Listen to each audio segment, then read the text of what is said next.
السلام عليكم ورحمة الله وبركاته. ازيكم يا سنة تانية؟ النهاردة مع بعض هنبدأ بأول درس، ولكن مبدئيا اتأكد ان انت مشترك في القناة ومفعل جرس الإشعارات للكل علشان يوصلك كل جديد بالنسبة للأسئلة والمراجعات المهمة. يلا نبدأ الدرس بتاعنا. درسنا بعنوان موقع ومظاهر سطح قارتي آسيا وأوروبا من الوحدة الأولى اللي هي فيها الملامح الطبيعية لقارتي آسيا وأوروبا. طبعا الدرس بتاعنا هيكون سهل وبسيط لأن كل المعلومات اللي فيه مشابهة لكل المعلومات اللي انت درستها في السنة اللي فاتت. يعني هنتكلم عن الموقع ومظاهر السطح القارتي آسيا وأوروبا، يعني زي اللي اتكلمنا فيه عن قارة أفريقيا، لكن في درسنا النهاردة كل كلامنا هيكون على قارتي آسيا وأوروبا اللي هم من ضمن قارات العالم القديم. طبعا في الدرس بتاعنا هتكلم أول حاجة عن الخريطة اللي قصادنا دي. ملاحظين طبعا الفرق الشاسع بين القارتين دول، ان قارة اسيا اللي باللون الفوشيا واخدة معظم المساحة وامتدادها كبير جدا، انما قارة اوروبا اللي هي باللون الموف ده فهي يعني صغيرة في المساحة بالنسبة للمقارنة بقارة اسيا. فعلشان كده بتعتبر قارة اسيا هي اكبر قارات العالم من حيث المساحة. ولو هندرس بالشكل كده بالتفصيل عن المساحة اللي في قارة اسيا واوروبا ومقارنة بسيطة وصغيرة بين القارتين دول، فهنلاحظ ان هي قارة آسيا بتعد أكبر قارات العالم مساحة، لأن مساحتها حوالي 44.2 مليون كيلو متر مربع. والمساحة دي سنة تانية بالنسبة لنا كده بتشكل حوالي 30% من مساحة اليابسة أو الأرض اليابسة على الكرة الأرضية كلها. أما قارة أوروبا فهي يعني في المركز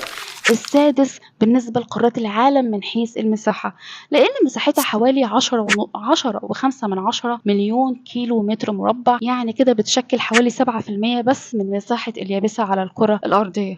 يعني آسيا حوالي 30% من مساحة اليابسة، وأوروبا حوالي 7% من مساحة اليابسة. طبعا بالنسبة للخريطة اللي قصادك دي فهي بتأكد لك موقع قارة آسيا، وده بالنسبة لخطوط الطول ودوائر العرض، وكمان اللي بيحدها في الشمال والجنوب والشرق الغرب. طيب احنا كده لو لاحظنا ان الموقع الفلكي لقارة آسيا، لو لاحظنا كده من طبعا الشمال فوق، أول حاجة إن هي بتبتدي من هنا من دائرة عرض 81 شمالا، بننزل لحد ما نعدي دائرة الاستواء أو خط الاستواء لكمان 10 درجات لتحت، يعني لحد 10 جنوبا.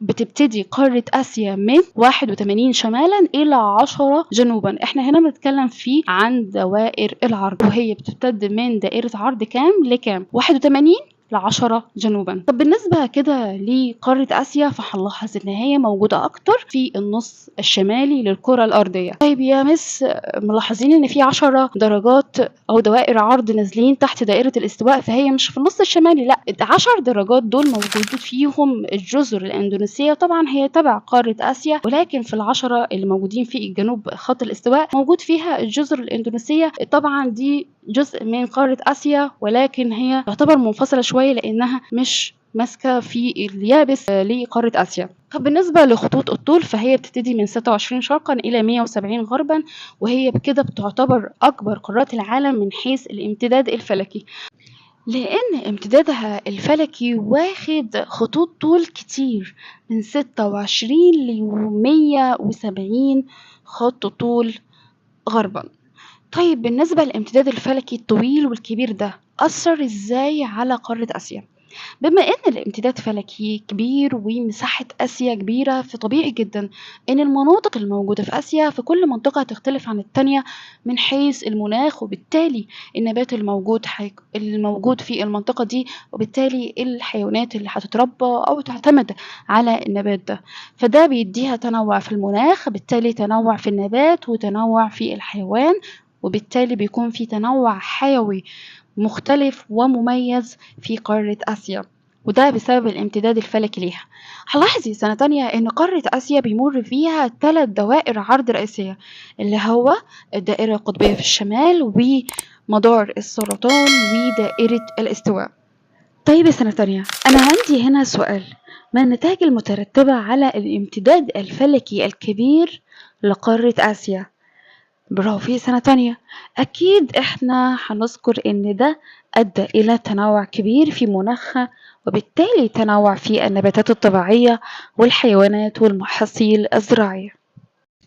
ده الجزء الأول من كلامنا في الموقع اللي هو الموقع الفلكي، إنما الجزء التاني في دراسة موقع قارة آسيا وهو الموقع الجغرافي. يعني إيه موقع جغرافي؟ يعني هندرس موقع قارة آسيا من حيث اللي بيحدها من الشمال والجنوب والشرق والغرب. بالنسبة طبعا لقارة آسيا زي ما ملاحظين كده في الخريطة بتاعتنا، آسيا في الشمال والشرق والجنوب بيحدها محيطات. يعني إيه؟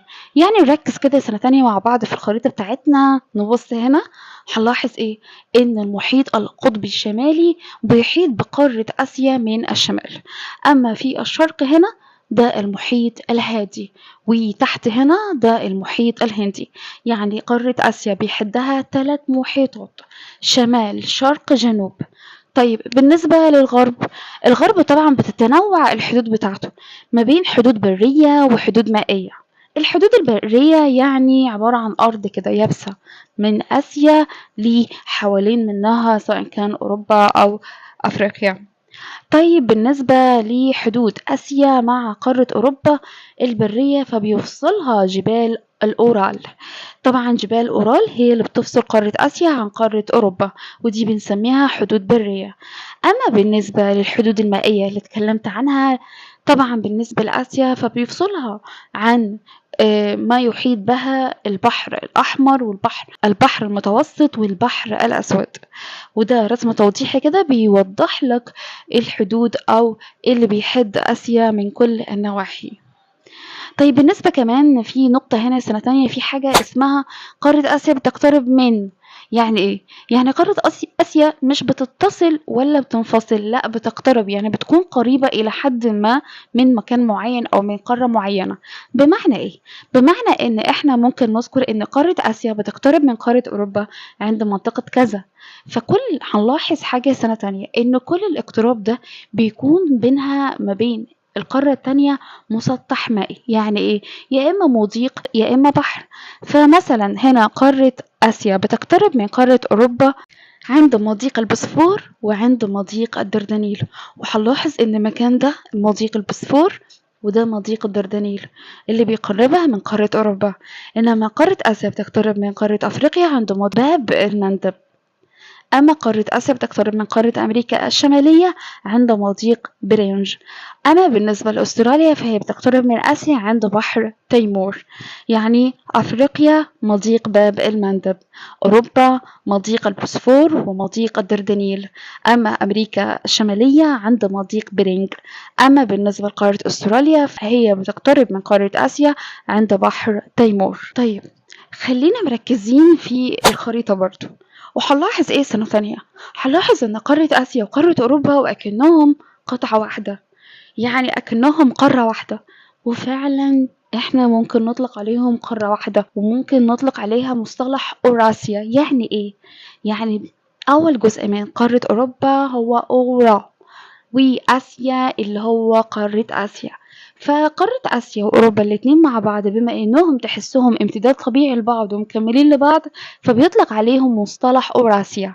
فمصطلح أوراسيا هو عبارة عن مصطلح بيطلق على قارتي آسيا وأوروبا، حيث تبدو قارة أوروبا كأنها امتداد طبيعي لقارة آسيا من جهة الغرب. طيب بعد اللي درسناه ده كله عن موقع قارة آسيا، هل للموقع ده أهمية؟ طبعا مهم جدا، والأهمية دي بترجع لعدة جوانب، منها الجانب الاستراتيجي والجانب الاقتصادي والجانب الحضاري. بالنسبة للأهمية الاستراتيجية لموقع قارة آسيا، فبما إن قارة آسيا موقعها مهم جدا استراتيجيا لأنها طبعا بتطل على أهم المسطحات المائية، تشرف على ممرات ملاحية ذات أهمية استراتيجية كبيرة جدا زي مضيق باب المندب ومضيق هرمز. فهمنا سنة تانية؟ يعني الأهمية الاستراتيجية لموقع قارة آسيا بيرجع ليه إنها بتطل على مسطحات مائية مهمة، زائد إن هي بتشرف على ممرات ملاحية ذات أهمية استراتيجية كبيرة زي كده مضيق باب المندب ومضيق هرمز. أما الأهمية الاقتصادية للموقع ده فطبعا كان مهم جدا. الاقتصاد يعني بالنسبة للتجارة، في الموقع قارة آسيا كان مهم اقتصاديا لأنه كان مهم جدا لأنه كان ممر رئيسي لكل طرق التجارة البرية والبحرية، وده ما كانش حديثا بس، لا ده يعتبر من أقدم العصور. والدليل على ده إن كان عندهم طريقين، في طريق كان بيسموه طريق الحرير، وطريق تاني بيسموه طريق التوابل. طريق الحريري يعني عبارة عن طريق كده تجاري قديم، كان هو يعتبر الممر الرئيسي لتجارة الحرير، وده كان بيجي من الصين لأوروبا. فكان الطريق ده يا إما بيكون عن طريق البر أو البحر، يعني في طريق الحرير البري وطريق الحرير البحري. أما طريق التوابل فهو نفس النظام، طريق تجاري قديم بين جنوب شرق آسيا وبين قارة أوروبا. يعني البضاعة أو أيا كان نوع التجارة اللي بتكون ما بين جنوب شرق آسيا وبين أوروبا، فكانت بتعدي من ناحية طريق التوابل. هي الأهمية الحضارية طبعا بالنسبة لقارة آسيا وموقعها، فهو مهم جدا حضاريا، لأننا لو لاحظنا سنة تانية هنلاحظ إن الخريطة بما إنها كبيرة جدا، أو بما إن قارة آسيا كبيرة جدا، فهي بتحتوي وبتضم حضارات كتيرة عريقة منذ أقدم العصور، زي كده حضارات بلاد الرافدين، وحضارة فينيقيا، وحضارة الصينية، وحضارة بلاد اليمن، والحضارة الهندية، والحضارة الإسلامية. كل الحضارات دي كانت قيامها في طبعا قارة آسيا. أما آخر جانب هنتكلم فيه عن أهمية موقع قارة آسيا، وهو الجانب الديني. موقع قارة آسيا مهم جدا دينيا، لأنه كان مهد ومولد للديانات السماوية، اليهودية والمسيحية والإسلامية. وطبعا بيضم عدد كبير من المواقع المقدسة ذات الأهمية الكبيرة، طبعا زي الكعبة المشرفة بالسعودية، والمسجد الأقصى، ومسجد قبة الصخرة، وكنيسة المهد في فلسطين. فكل المواقع المقدسة دي موجودة في قارة آسيا، زائد إن كل الديانات السماوية نزلت وكان مهدها في قارة آسيا. وبكده خلصنا الجزء الأول من شرح درسنا، انتظرونا في الجزء التاني.